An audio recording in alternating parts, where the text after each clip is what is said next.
It will be a discussion panel called AI for B2B marketing and sales with three amazing speakers, Will Aitken, Brian Sykes, and Eric Nowoslawski. I will just put all of you to the stage. Yeah, hi everyone. And we will start. We'll start with the first. Actually, the format will be the following. All of you will have 15 minutes, and after that, we'll a discussion. We'll have a discussion. So first, Will, you start, please. If you have slides, let me know. I will share them. No, I don't. But I do have some visuals. So will I be able to share those if I try and share the screen at some point? Yeah, sure, you can do. Beautiful. Cool. Yeah. So I thought I'd start off. Eric, Brian, good to see you both. Eric, it's been a while. Always a pleasure. Never a chore. But yeah, I thought I'd start off by kind of debunking a few of the things that I'm seeing going wrong with AI in the way that people are using it. I think AI can be an amazing tool, and I'll talk about some ways that I use it personally as a creator. But a bit of background on myself. Been creating content on LinkedIn for a couple of years now, and I've been doing it professionally for a couple of brands as well, namely SalesFeed and Lavender, as a couple of companies that I've represented and helped them grow the brands of, especially on LinkedIn. Brought SalesFeed from like 0 to 25,000 followers. Lavender doubled the number of followers they have and had some really engaging content, with the second highest engaged with brand in the world of B2B sales tech to those folks over at Gong. I'm going to get them one day, though. I will. So that's a little bit of background on what I do. But the topic of today is really about AI and automation. And I think where I see this go wrong is the ways that folks are using it in the wrong way. So let's talk about a couple of the ways that I've seen that done. Things like automated comments can be really dangerous things to do, especially when you're representing your personal brand. So I think that's like when people think AI and social media, that's one of the first use cases people start to think about. However, I've seen it done.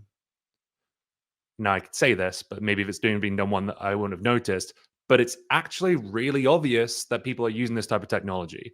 And that is actually more detrimental to growing a personal brand and meaningful network and getting people to engage with your content than it is helpful.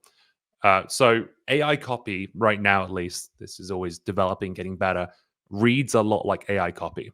So a lot of these tools, they use an OpenAI's API to connect with that, gives it a prompt based on the post, and then will generate a comment that person can leave without having to give it any thought, maybe automating it, maybe doing automatically, so they can leave comments on big creators and big brands posts automatically without having to type something out.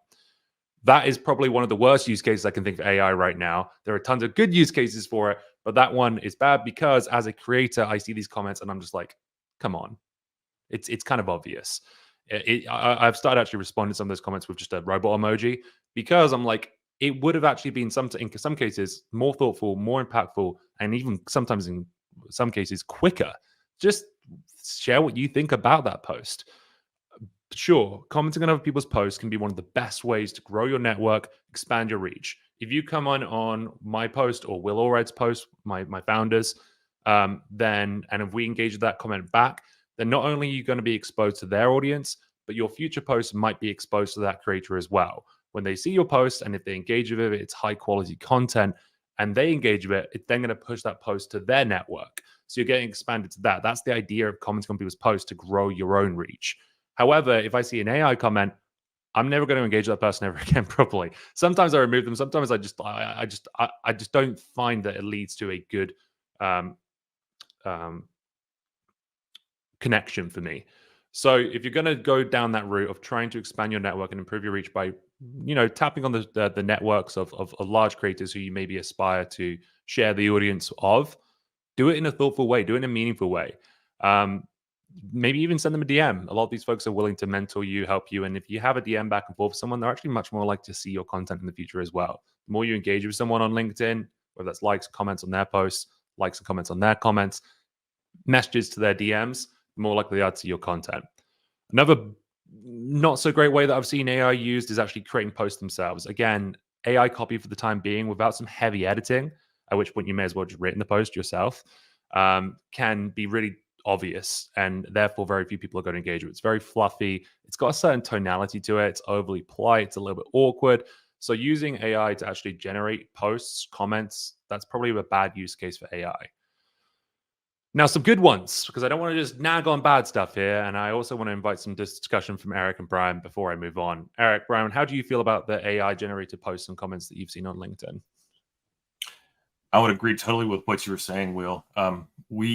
It's very interesting because it's very flaggy right away. You can see the guys who are basically letting the AI do all the thinking for them, and it loses all that personality. Eric, your mic's not coming through, bud. I'm sorry. Great point, Brian. Yeah, Eric, we can't hear you now. Could you try again? Now? Nope. Yeah, I'm hearing you now. Yeah, sorry about that. Apologies. I'm going to be speaking about this in particular. I think it's your job as a social seller to post content that is uniquely useful to the audience that you are posting for.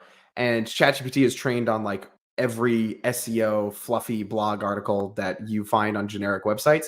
And so I totally agree. If you just AI generate everything, you cannot build a personal brand. You're just going to sound like everybody else. You're building a AI brand, which isn't exactly going to deliver you any. It's not unique. A lot of being social is bringing yourself to it. I read a quote recently. I can't remember who it's from, so my bad for not giving credit. But at least I'm admitting it. It basically said that there's no such thing as an original idea anymore. There's so many people on this planet that almost everything's been thought of. But what there is such thing as is original delivery. You cannot do that while using AI. Your original delivery comes from you, your voice, your experience, your thoughts. So it's really important when you're creating content, when you're social selling, when you're DMing people, to use that to your advantage. There are definitely ways that you can automate things to be a lot more efficient for yourself. And I'm sure, Eric, you post about these kinds of things all the time, really helpful ways that do this in a way that's not hitting that's not going to put the hairs on the arm and go, oh, something's weird about this. This seems automated, because no one likes feeling that they're being sent something that's not them, that they're being sent something automated, like they're seeing an automated post or comment as well. So I said I wouldn't rag on things for too long. Where have I started using automation and AI in a better way? So the previous session was really interesting. I love me some Sales Navigator for social selling.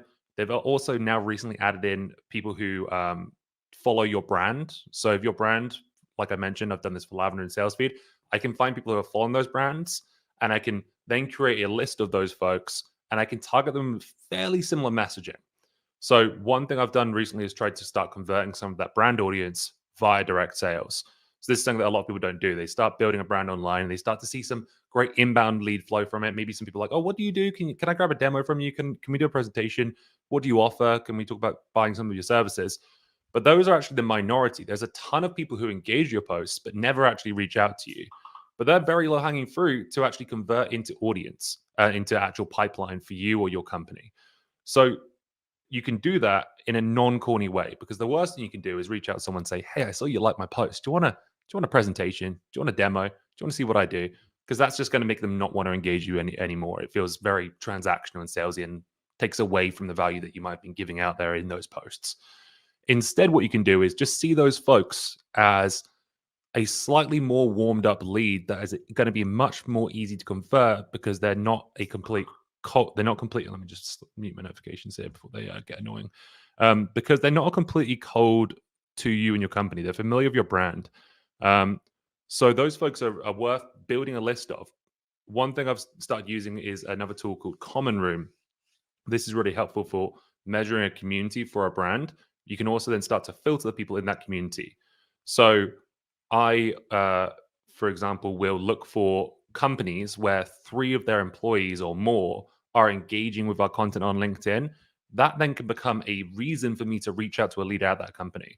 Based on the fact that my page that I manage at Lavender posts a lot of cold email tips, I can use a presumptive message to one of the leaders at the company and say, hey, seen a few of your employees are fans of our content over here at Lavender. A lot of what we post is to do with cold email advice. I thought that might mean they're looking for more help in that area. Guess what? We have a tool that does exactly that and has helped deliver X result for these clients. Now I'm not reaching out to someone saying, hey, saw you like my thing, do you want a demo? I'm connecting it to a potential problem that their team might have that we can help solve. So in those senses, I'm looking for folks who are kind of qualifying themselves by engaging with a certain type of content. You can use tools like Common Room. Even LinkedIn Sales Navigator has some filters that can help you see that if they're following your page. That could act as a trigger as well. And that can give you a reason to reach out to them. If someone in my ICP is liking and commenting my stuff, well, oh boy, I'm definitely going to reach out to that person, right? For me, that often is a director, VP, head of sales. Again, I'm not going to reach out to them and say, hi, I saw you like my post. I'm still going to write them or call them with my standard talk track. I'm going to do a little bit of research on them. I'm going to find some other reason to reach out to them.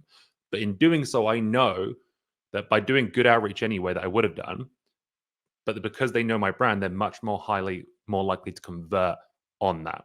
So those are a couple of ways that I use automation to directly convert audience, because likes and comments are great, especially for my ego, but doesn't make me money. So there's a lot of audience untapped out there. Those are just a couple of ways that I'm actually using it in a way that's a bit more meaningful rather than replacing the work that I do enjoy making content. It should be fun. So why would you want to reduce that if it's something that you believe you're having fun doing and delivering actual real value to people? I'm going to stop there because there's 3 of us on here. And thank you. Me too. I'm here to. Yeah, I just wanted to comment that sometimes it even feels creepy when someone just see a like and uses it in the conversation. Yeah, it's kind of creepy. You liked my post, yeah. So I would like to pass the word to Brian Sykes. Brian, please. I need to share your slides, right? Yes, please. Sure. Awesome. Yeah. Okay. I decided I wanted to approach this a little bit different because you see my title here is AI Amplified, the new epic of branding and marketing. My theme was insights on implementing visual neural networks in branding and marketing. And I wanted to take a different approach. I mean, every single day I'm teaching people how to utilize generative AI in the creative professional field. And so I thought I want to step back for a minute and talk about why we should even consider this, and then kind of moving into that space of how we actually utilize it. And I'm trying to pack in a lot of thought into 15 minutes. So I'm going to try to move through this quickly. And I'm doing something I never do, which is I'm going to literally read the slides to you because it helps make you actually grab the information I'm trying to give you. There's some deep thought here, and hopefully you'll get something out of it. Okay, so I don't know if you're familiar with Blair Enns. He wrote a book called Win Without Pitching Manifesto. And I was inspired by that idea. So I created what I called the Brian Sykes Generative AI Manifesto. I'm going to go through each of these points in the presentation, but I'm going to start with the first, legacy meets future. We honor the wisdom of decades past, yet eagerly embrace the AI-driven horizon. Now, with this, I'm saying we are creative professionals harnessing generative AI as a tool for our professional future. So how do we actually do this? Well, I'm going to break this into a couple things. Number one, branding and marketing have always been about telling a story. We cannot separate that legacy aspect of what we're all about in the branding and marketing element. When we do, that's when we have a disconnect. But imagine this concept. What if it was almost instant? In other words, we can tell that story, we can engage with it visually in an instant. Generative AI, text-to-image platforms can be a bridge between imagination and final visual output. So it allows you to get the ideas, the concepts, and the moods expressed visually. It's about instant, dynamic, and responsive creative processes. So what we're able to do with generative AI is reduce the wait for revisions. The traditional market, I grew up literally in the space where desktop publishing was first coming to the foray.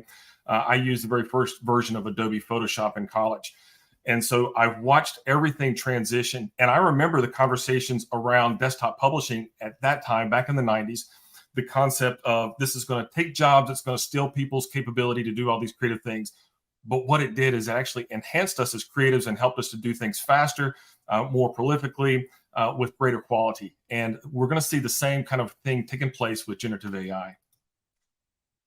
Legacy meets future in not discarding traditional methods, but enhancing them. It makes us more agile, adaptable, and ready. And so this is the beauty of what we're doing, are able to do with generative AI. Next is bold ventures. Where others pause, we leap, always pushing the boundaries of what's possible in branding and marketing. This is the thing, like Will, you were just talking about, the idea of what sets us apart is how we use these tools to stand out. And so I don't want to just stand back and say, look, I'm copying and pasting this prompt that somebody else created. I want to find ways to be unique and engaging with things and do compelling things. So the first is generative AI can be the compass to guide creatives towards innovative horizons. All the images that are in this post, by the way, are created with a combination of about 4 different generative AI tools. The background is coming from Midjourney. This compass image was created in another application, and then I blended them all playing with Adobe Photoshop. So the tools are there for us to just amplify what we're comprehensive. Let me try that again. What we are competently able to do. Generative AI is a paradigm shift for near immediate realization of bold ideas at concept. The traditional model for this is we brainstorm, we sketch, we revise, we finalize. With generative AI, we can kind of combine 3 to 4 of those all at once and then come back with a finalization. It helps us to iterate a lot of ideas quickly. Generative AI lets brands play with multiple visual narratives in real time, test diverse themes, or even juxtapose contrasting ideas. We've all seen the concept of being able to do quilling with paper, and then you can take quilling with paper and blend it with something totally different and get a whole new concept. This is the beauty of generative AI, is it lets us play with concepts that we normally would never have combined. Okay, the third is genuine dialogue. We believe in the power of conversation, ensuring understanding precedes action. And again, we as creative professionals who are harnessing generative AI as a tool for our professional future. At the heart of impactful branding lies two-way communication, where brands speak, listen, understand, and resonate. Okay, here's the key, is it's not just us throwing our ideas out there. We're actually trying to create a relationship. And so relationships are not built off of one person talking all the time. It's learning to listen, understand what the audience that you're engaging with, and then resonate. I put down at the bottom, real-time feedback and adoption. In an age of instant feedback via social channels, the ability to adapt visuals in real time becomes invaluable. The old process required the creatives to engage, to get the feedback, and to kind of move through things. And then there was an iteration of, we've got several months before we could actually process these things. We can do it on the fly. It's no longer about broadcasting narratives. It's about co-creating narratives with the audience. This is the beauty, is you watch the whole the transformation of branding. It's no longer us with controlling the whole thing, handing it out and hoping the audience receives it. Now we're actually building it in real time with the audience, where they're actually taking and creating content to support the brand that they want to be a part of.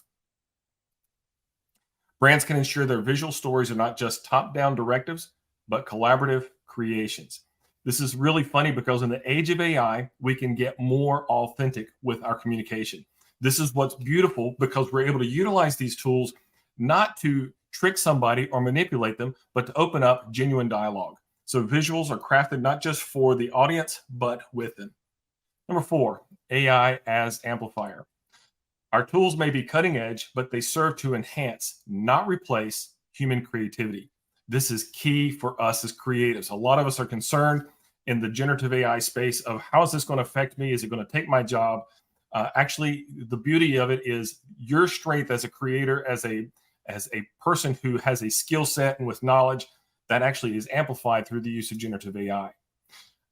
AI doesn't replace the human touch, but it acts as a maestro, amplifying and fine-tuning the creative orchestra to perfection.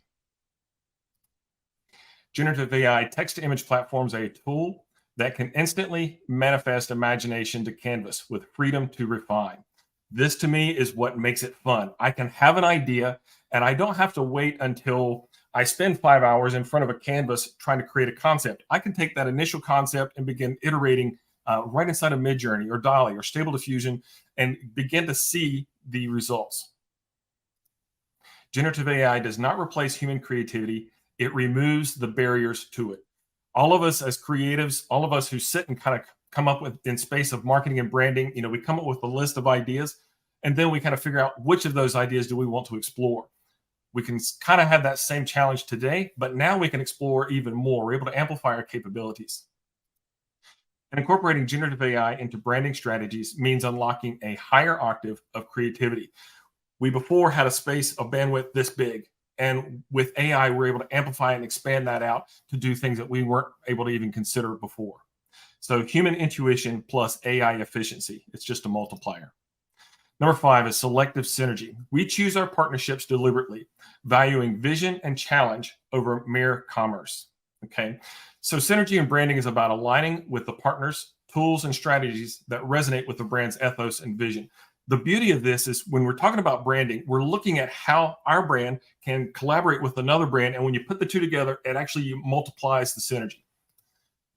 Where collaborations span geographies and time zones, the ability to visualize ideas instantly becomes invaluable. I can create a concept with this other brand that I'm talking about having a relationship with and have something visually to share with them in the same day. So choosing collaborations that amplify the brand's message and using AI to ensure the message is expressed. Here's some examples quickly, just kind of playing around with some things. This is some stuff that was created in combination with generative AI. So Google and Lego Builder Kit. Adidas and Nintendo Switch, and we call it playing. Play hard, move smart. Audubon and Starbucks. IKEA and Bang & Olufsen. And what's fun is you're able to concept these ideas with a prompt and then kind of generate a full concept visual. Kodak bringing out a clothing line. Saturn Motors introducing lawnmowers. Tower Records with a clothing line. Toys R Us with riding vehicles and support for kids in that space. Bugle Boy able to bring back old brands and come out with new styling. So number 6, redefining standards. Complacency isn't in our dictionary. We set new industry benchmarks daily. Number 1, speed and efficiency, reducing time from idea to execution for quicker trend adoption and market changes. Number 2, personalization at scale, adopting designs based on specific user data, preferences, or behaviors. Number 3, unlimited creativity, pushing the boundaries once understood to be unattainable. Number 4, cost efficiency, producing high quality visuals without the associated high cost. We're able to level the playing field. Number 5 is iterative design. It's easier to make iterative changes with real-time feedback. Number 6 is consistency across platforms. So there's brand coherence, and aspect ratio is no longer a concern thanks to Adobe. I don't know if any of you guys who played with generative AI have got a chance to dive into Adobe Photoshop's generative feel, but we're no longer stuck with that initial concept where we had to build an ad that was 4x6. Now we can take that ad, we can bring it over into Photoshop and expand the space and make it fit. Okay. So the statement as I wrap up on this is push the envelope. And then number 7 is championing metamorphosis. In a world of constant change, we don't just adapt, we lead the transformation. And so my challenge is, what about you? So that's the bulk of my presentation. Love to bring you guys back in and get some feedback.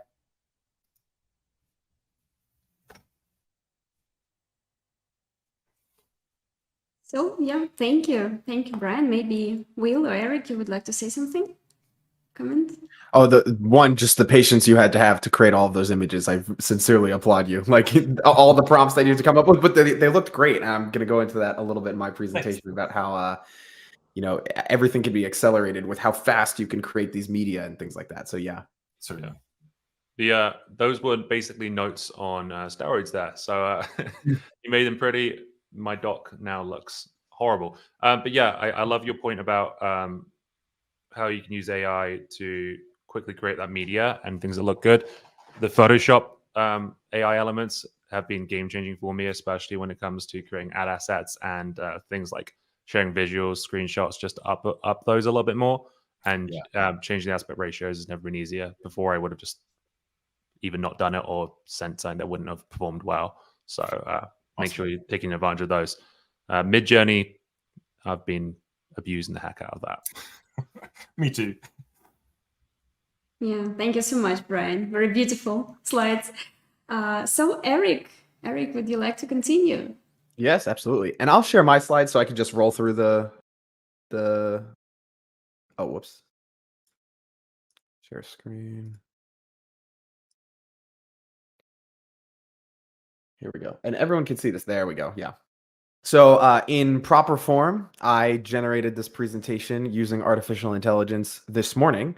And I used gamma.app in order to create this presentation. So if anybody's looking for, a slideshow presentation creator, they do a great job of doing that. And so what I'm specifically going to speak about is, hopefully I'm not the most boring person up here, but I truly believe that using AI in your social selling, building your personal brand, it is still at the point where you need to be the leader in charge, and AI is just the augmentation that goes in order for you to produce content faster and to get better ideas. But it's not there, and I don't think it'll ever be there for lots of different reasons. So yeah, we're just going to jump into it. So my name, Eric Nowoslawski. I ran growth at clay.com. And now, at the same time, I was the founder of Growth Engine X, where we're a cold outbound agency where we're using AI to target your market.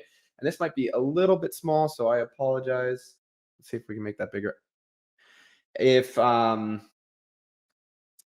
it really matters to people, this was our content performance for the past 365 days. We got over that 1 million impression mark. I did want to include, between our LinkedIn and YouTube content, we book 2 to 3 sales meetings a day for my agency off of this social content. So if that matters to anybody, there you go. We actually practice what we preach here. So I believe everybody has only one responsibility as a social seller. If you're going to try social selling, and there is somebody who's trying to sell you a blueprint, or they're selling you a hack, or they're trying to tell you that they have a system that's going to work better than anybody else, they're lying to you, and they're just trying to sell you something. In my opinion, it really comes down to just one thing. Your only responsibility is to post content that is so good, people would usually pay for it. And that is where all of my social selling strategy comes from. People have paid for coaching calls with me on my social selling strategy, and I have nothing. I have to deny them because it's 5 minutes for me to just tell them this. I can't even take their money because this is my only social strategies, and it's the only one that's ever worked for me. And so to dive into this a little bit, I think oftentimes we as marketers, or as we're trying to build our personal brand, we think that we're posting content that's genuinely valuable.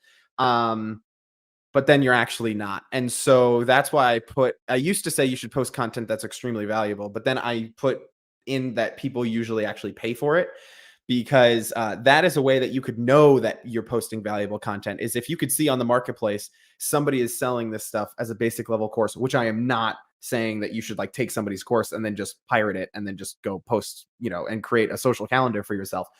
But if people are talking about the same things in their paid courses, that is pretty good stuff that you'd be able to talk about on your social channels and things like that. But do not steal from other people and pirate their true ideas. So if you were to let AI completely steer your social strategy, this is basically what it's going to look like. So I actually prompted ChatGPT and I said, I want to build my brand as an outbound marketer. What should I post about? And so we have the ultimate guide to outbound marketing strategies, crafting irresistible cold emails, the power of telemarketing, how to generate leads through cold calling, mastering direct mail campaigns, using LinkedIn for B2B outbound marketing, all of this stuff that has been totally done before. And so when I actually sit down and I think about the creative ideas that we're actually going to be posting about, I don't use AI for that at all. I'm always thinking about, what am I uniquely qualified to be talking about? What's the most interesting thing that's happening in my business? Or what are the questions that most people are asking about my business right now that I can just answer everybody's questions at scale, instead of coming up with these fluffy things in here. So my actual last 5 posts was how to use problem sniffing in your cold emails, which I could get into if you really want. Our agency-wide open rate is 66% on cold emails. How do we keep it so high? An actual case study of a fully AI written email that also got a great response from a fellow cold emailer. An email campaign where email one, the first touch in the email, has literally 288 variations, because it changes depending on what research we found on the company, what industry they're in, what title they are, and how long they've been at the company. And literally 288 variations are being sent of just email one, depending on all those things being true. And then the 5th one was how to find founders that want to sell their business using AI and cold email as well. And so you can see way more niche. I actually have a lot to say about these things, instead of trying to be the Josh Braun, like recreate Josh Braun's content about all of this stuff and try to like be like Josh Braun with 1,000 followers. I'm actually talking about things that I'm actually doing for real, that are actually going on, and how I'm helping my customers.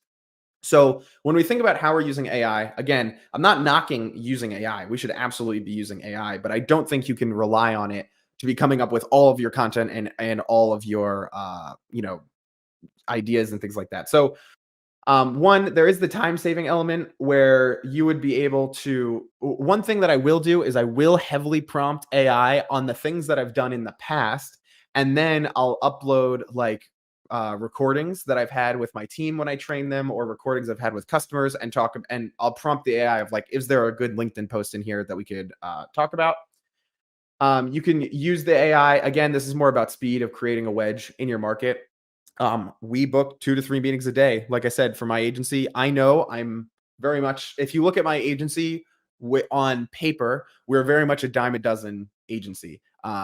The amount of emails that everyone is getting today, probably, of agencies that can help them get leads with cold email is, you probably got 3 of them today. I know on paper we don't look that different, but through the social content, we're using AI to be able to speed up content production so that we could create a wedge in our market, so that when buyers are thinking about using an agency, we're coming to them first. And then obviously this leads to lead generation because we're getting all of those impressions. So now, if you've never used AI in your social content creation or your social strategy, I always like to break things down into what can these tools actually do for us, and then how can we start applying that in the problems that we need to solve. So if you've ever had the thought exercise presented to you, write down all of the different uses that you could think of for a brick.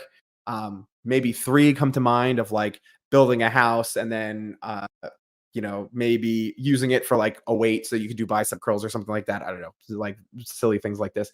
But as you keep thinking and you keep letting that, you keep thinking about what you could use a brick for, there's actually hundreds of things that you could use a brick for that aren't immediately obvious. So first, I just break down with AI, like, what can AI actually do? And so it can generate new text, it can summarize text, it can make inferences, and it can classify data. So whenever we're doing our social selling strategy, I always want everything to fit into this type of criteria. So an example for me, one, like I said, is I don't use AI to generate new text as far as the content that I should be creating. But what AI is really, really good at is probably the most important content that you write for your LinkedIn post is the first 1 or 2 sentences in order to get people's attention. And so what we could do is we could generate new text for that and have it come up with 10 different ideas of hooks. And then we tell it, hey, I like these 2 the best, generate more like this, and then generate even more so that we could get our hook to be as great as we possibly can before we post it, because that's what everyone's going to see. And then they're going to click see more to keep going.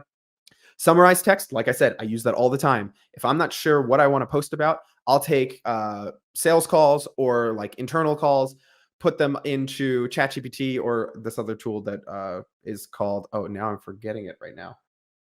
Yeah, it just came, Yakbot. We'll put it into Yakbot and we'll summarize the text there about if there's any LinkedIn posts to be made there.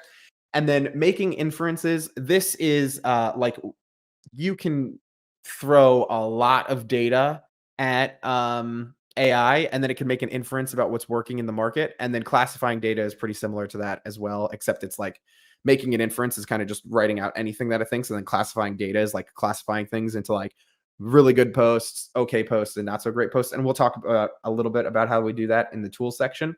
And so when you're thinking about your own social strategy, this is what AI can basically do. So how can you think about applying all of these things for yourself?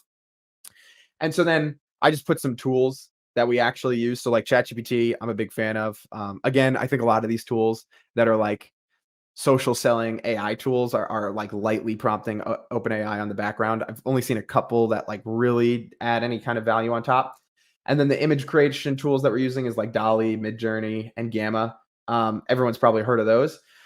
But what I really would want to call out is really Taplio and Tweet Hunter. And I would say that everybody should check out those tools, specifically because if you put in the hashtags or the topics that you want to focus on as a marketer, they will give you a whole list of 100 posts that have done well in your niche. And then when I was talking about making inferences and classifying data. We'll take the ones that have worked the best in the last 2 weeks, copy and paste them, throw them into ChatGPT, and then we'll like try to copy some formats or to use them to riff on them and things like that. So just really quick, again, this is super basic. I hope I'm not boring anyone. Literally our social media post creation is, sometimes when I just am scheduling our content, I list out all the problems that our customers have. At this point, I have this saved. I'm just suggesting this to you as a workflow that you should be using, listing out all of the problems your customers have when they're achieving their goals. Then 2, list out all the ways that you can solve it as a company, create a free resource. And in this resource, it's the actual post that you're creating. Create a free video, create a free written text, create a free blog about how they could solve that problem, iterate on that. I know it's like super basic and it's like not sexy, but like this is just the way to get it going. Now, this presentation is about how do we turn impressions into revenue. And my favorite way to turn impressions into revenue is to take all of these impressions that you're getting, like we got like 1 million impressions in the past year, and then drive them. Maybe I'm going to skip over this. And then drive them to lead magnets because I love a good old lead magnet. Anytime somebody has a genuinely good lead magnet, I'm always happy to take action on that. So if you have all of your social posts content that's happening really well, and then you say, oh, hey, like if you want to receive this resource, just comment and I'll send the resource to you. And then in the lead magnet, you're basically teaching them, okay, hey, this is how we solve this problem. But if you don't have time to solve this problem, we could solve the problem for you. Or if in Lavender's case, they've got great lead magnets on their web. Well, I'm not even sure if you guys would call them lead magnets. They have great blog articles on their website about the genuine data that is actually working in cold email today. SalesLoft is going to tell you that like you should put greetings and like a company name in the subject line. And that's just because it's like trained off of like all of their ridiculous data. And then Lavender is gonna be like, no. That's not actually the case. You shouldn't put a company name in the subject line. We have all this data like against that. And all that data is really, really important to people who are trying to create their sequences. So Will can get all of his impressions of like millions of people who are seeing the Lavender content and then say, oh, hey, by the way, have you checked out our like Q3 email data update about like what's working in sequences and what's not? I think it would be really useful to you. Gain them in, get them into owned marketing. Maybe they sign up from a free trial with a link inside of that lead magnet. That's just a way that you could use these lead magnets to turn all these impressions that you're getting into actual booked revenue. And the way that you come up with these lead magnets, oh my gosh, same exact process of coming up with a lead magnet as it is a social post, except a lead magnet, the time it usually takes or the money it takes to create a lead magnet is usually higher because social posts, you want to stay on it, like posting once a day or like, that's pretty tough if you're spending 4 hours on putting these things together. But when you have a lead magnet, the process is exactly the same, but instead of spending 20 minutes on creating a post, I've spent 8 hours putting lead magnets together. And so it can really scale up. Again, you want this to be genuinely useful to people, something that like they would pay for. If you put it in front of them, they would pay money for it. That's what we want to be thinking about through the lens for our lead magnet. And then I just tell everybody, like, if you nail this process, it should feel a little overwhelming. Like I get a lot of people who reach out to us now and I have one person who like wants me to coach them and they offered like a couple $1,000s for me to coach them. And I just didn't get back to them because we literally just have so many people who are just reaching out about this stuff. And I feel bad. But it should feel a little overwhelming if you're nailing this. And if you don't, keep iterating until you do. Marketing should feel fun. I'm a really, really big proponent of that. If you feel like you're banging your head against the wall over and over and over again, that is more likely a product market fit issue and an offer issue more than anything else. If you're marketing and nobody is resonating with it, you need to probably go back to like what you're offering, how you're positioning it, and how the market feels about that, because it should feel fun and it should feel like you're getting traction. And that's what I have for my presentation here. Oh, and then there was a question from Michael Glenn. What tool do you use to upload for AI to listen to the recording and videos? Yeah, so all of the recordings are in Fathom. So then we get the transcript in Fathom. And then there's this company, Yakbot, that like, to be completely honest, I met them at Inbound. And it's like these guys who, they put this company together like in a weekend or something. It's yakbots.ai. And it creates, like, you can upload content to monday.com and then it creates a Slack bot that you can ask questions of the content. And yeah, it's just like a really like low level, like, no, I don't want to say low level. It's like, it's very much an MVP, but it just works great for like this use case. So that's what we use to do it. Awesome. Thank you so much for the tip. Maybe someone will use it too. Thank you for your presentation, and we have some questions prepared for all of you, and I will just show some of them, and maybe someone would like to answer first. First question is, identify the key areas in B2B marketing and sales where generative neural networks can make work easier. Of course, you mentioned, Eric, that you can, for example, just make the transcript or create a presentation, right? But maybe each of you can name one or two top scenarios which just the best for AI, and it can help companies or individuals. Yeah. Mm-hmm. I'll go first because why not? Anyway. I think like part of the work, the challenge of content isn't always actually making the content. Like I can hit record on a video, I can write something if I have an idea. So sometimes I find just creating ideas for myself, if I'm really creatively burned out, or developing an existing idea I have. So if I know I want to make a video, let's say about coding my subject lines, then I can go to ChatGPT and I can say, give me 20 different videos about subject lines, right? Or heck, sometimes I go up to 100. I'm like, give me 100, and then I can just scroll through those and just basically refine what I'm looking for, but also find something that the audience is going to want to consume as well. It's really great for ideation in that sense. And then I can develop that myself.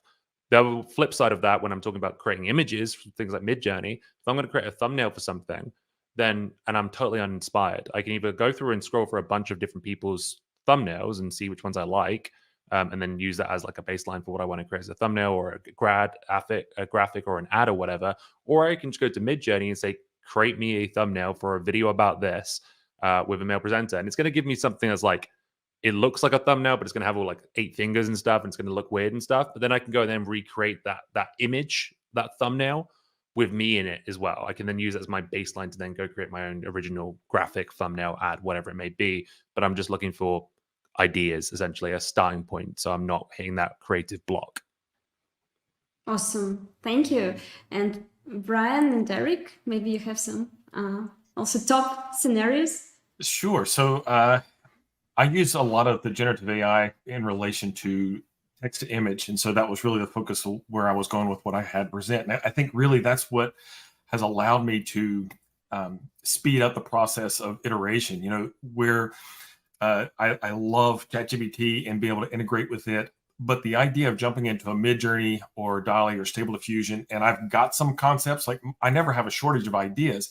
It's having which ones do I want to explore? And I can quickly jump into those applications and flesh out a few different concepts to see which direction I want to take something. So, imagine sitting into a brand session where instead of sitting with a notebook and, here's some thumbnails, literally I can type in and have some visualization that the client can see while I'm sitting there chatting with them. So that's what's really amazing for me in the generative AI space. Thank you.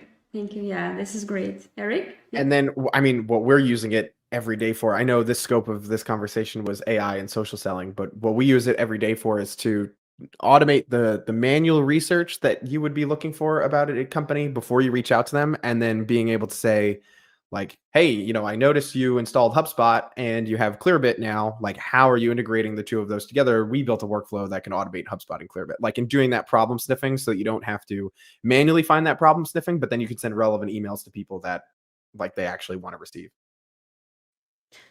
Cool. And actually the audience asks about, could you name the tool where you created your presentation? Because maybe someone missed. Oh, yeah. Gamma.app. Gamma, yeah. Okay, thank you so much. So our next question, let me go back, is how do you use AI in social selling specifically? Or maybe you can see some potential future scenarios, how it will work in maybe a couple of years. Yeah, what do you think about it?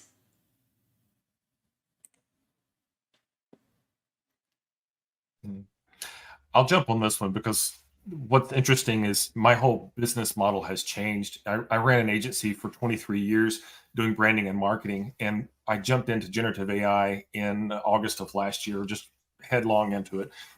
And in the process, I started doing daily posts on LinkedIn. I basically, this is what I figured out. I turn around and teach people what I figured out.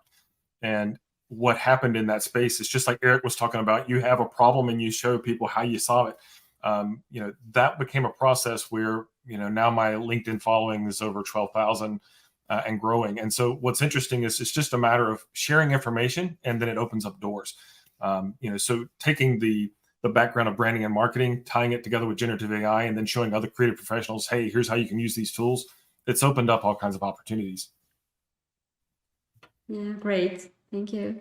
I'll also tack onto there with the social selling side. Sometimes if you're going outbound and let's say someone's engaged your post, or you can observe something about them, typically a great outbound message or a great connection talks about a problem, right? But to get their attention, you often need to make sure it's about them as well. So like Eric said, hey, I saw you currently using Clary, Clearbit, and HubSpot. Have you thought about how you're connecting those, right? But sometimes you can see something about someone, but you're just not sure how to connect that to a problem that you can actually help solve. So I've used a lot in ChatGPT. If I see someone has had some layoffs recently, right? This was an example I did. If I can see like 10 accounts in my list have had layoffs, well, that's a potential thing that I can use to personalize. It's something that a lot of sales reps won't do because they're afraid to talk about negative stuff. But if you use it the right way, you can do it. So I can go to ChatGPT and say, hey, what problems might layoffs cause that a cold email coaching systems could help solve?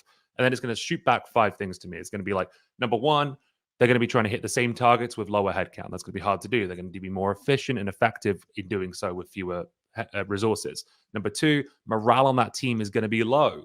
So the folks who are remaining, you don't want them to leave. You want to make sure they still feel invested in and coached and enabled. So it's given me all these like ways that I can now connect. Oh, I've seen them have layoffs.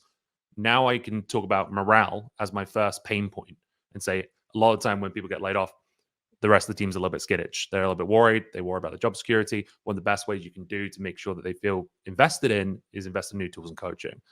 Lavender actually did this for Twilio, who had layoffs, and since then they've booked twice as many meetings through cold outbound emails.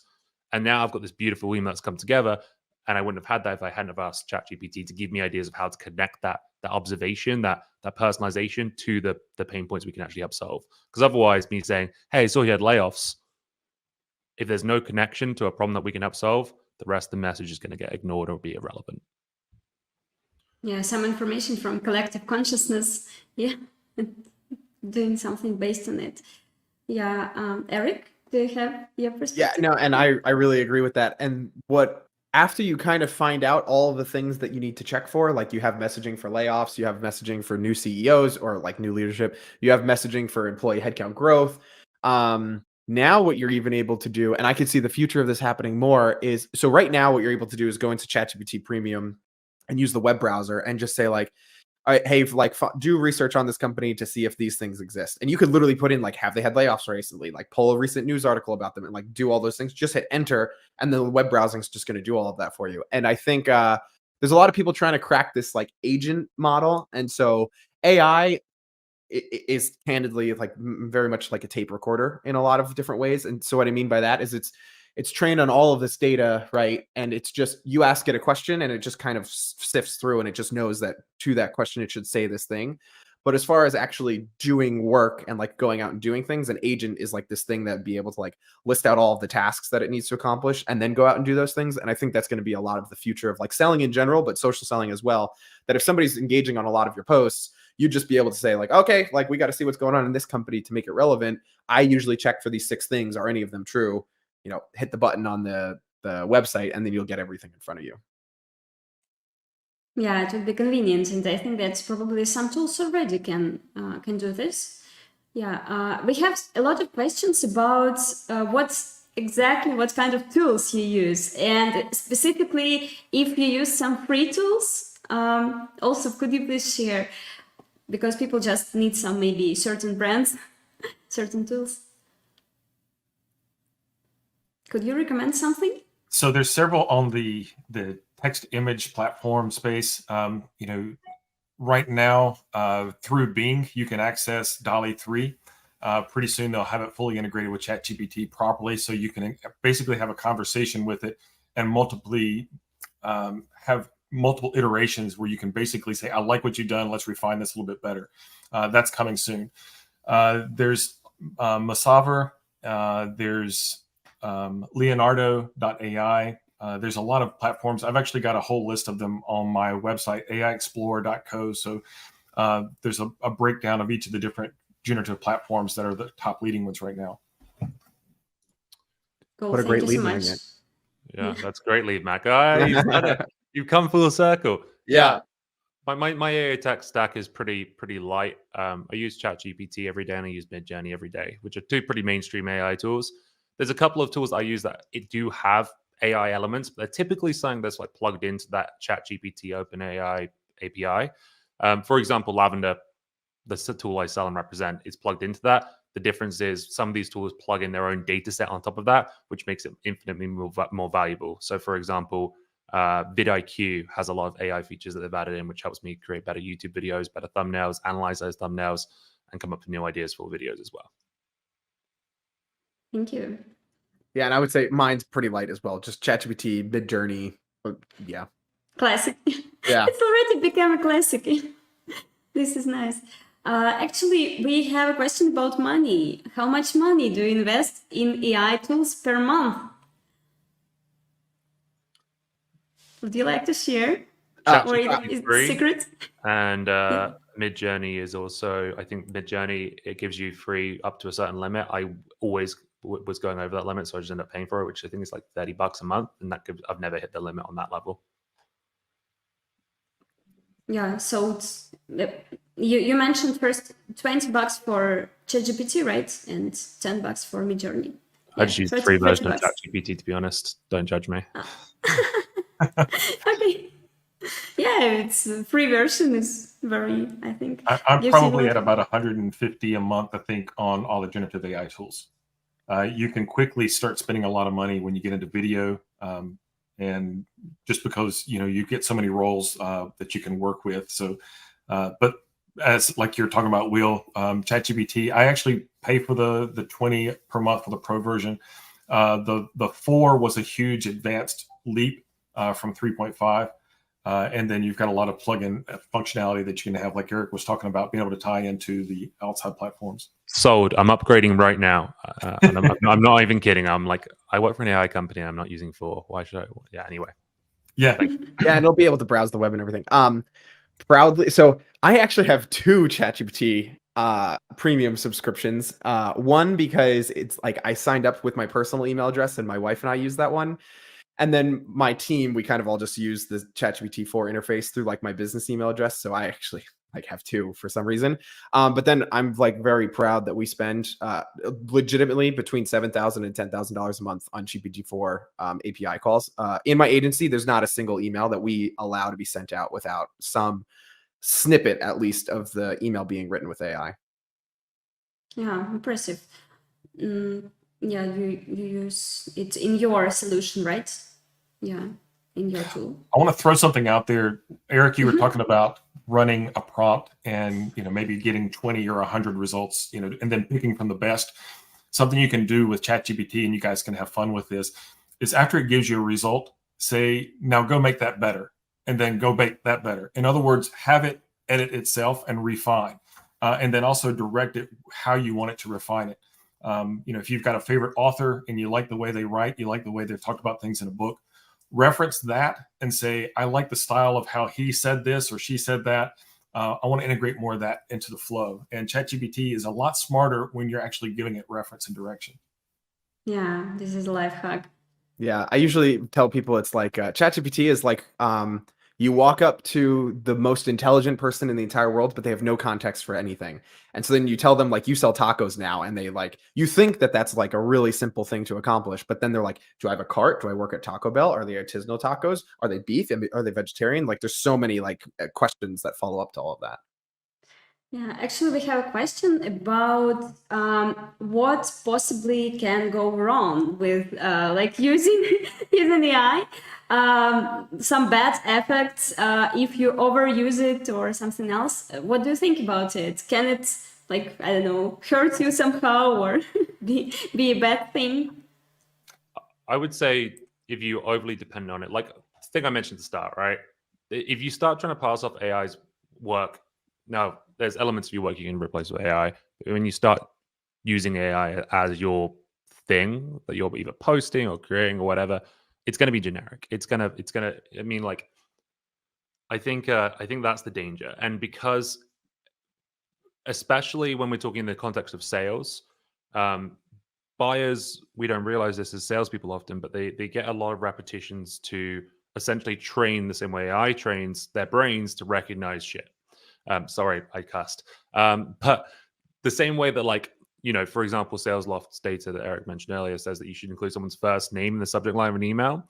Well, what we don't realize is that buyers have now recognized that when they see their name in the start of an email, it's most likely going to be a sales and marketing email because no important email has their name in it. Same with emojis and stuff like that. So they're like learning what looks bad, what looks not worth their time, what looks generic. And the same thing happens with AI. The moment you spend any time receiving emails that look AI generated or spending time looking at AI copy, you learn to recognize it. So when you start to try to pass off AI work as your own, people will notice and they'll know, and that will burn your brand, your reputation.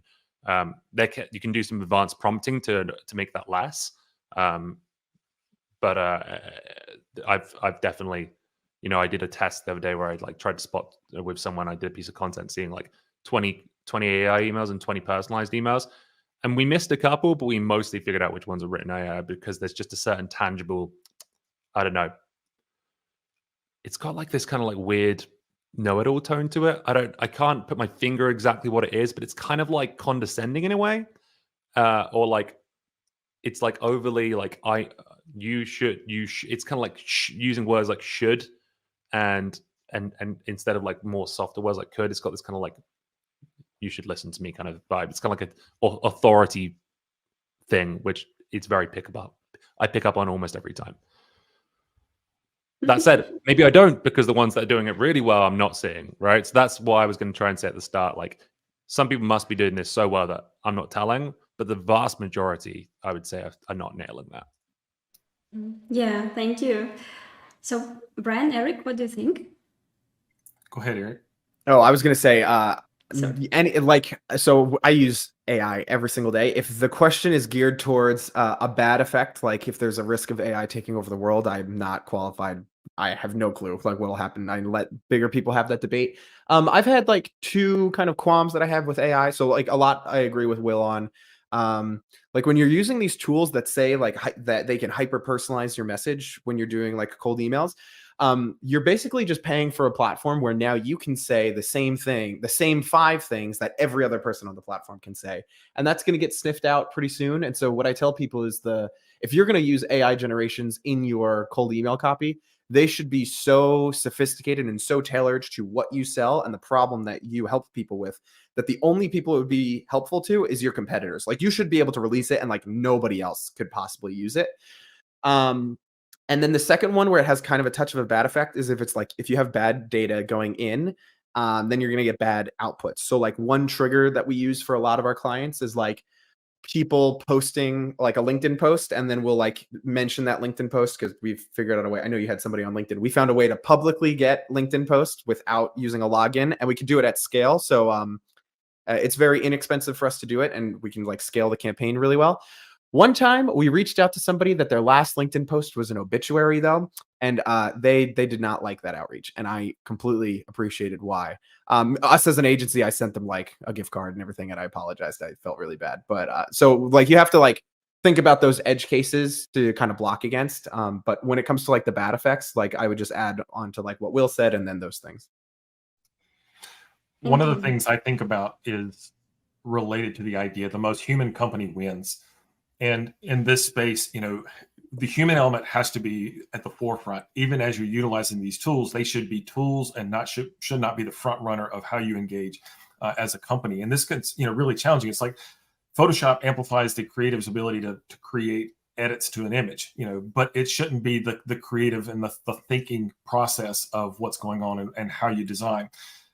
Years ago, when I would have clients designing a logo for a client, and I had an intern or somebody working on a logo design, I would always tell them, don't start with Adobe Illustrator, start with pen and paper. And the reason is because if you start with the tool, then you work within the constraints of the tool first. I think we should step back and be human first, and then allow the tool to amplify the human element. So I think that's the key always, is we can't let the tool rule. Great insight, and you will just forget how to do things without tools. Yeah, just from scratch. Yeah, thank you so much. And I would like to remind you that we had Will Aitken, Brian Sykes, and Eric Nowoslawski with us. Thank you so much for the great discussion. And we are going to our next panel, actually. So before, we have a bonus for you and slide of additional value, we call it. Actually, this is a 35-page ModumUp LinkedIn guide on how to use social selling, actually AI for social selling, because there are a lot of prompts here, so you can just scan this QR code and use it. And also, of course, if you don't have enough time to scan this QR code, we'll send it after the conference to all of the registered participants.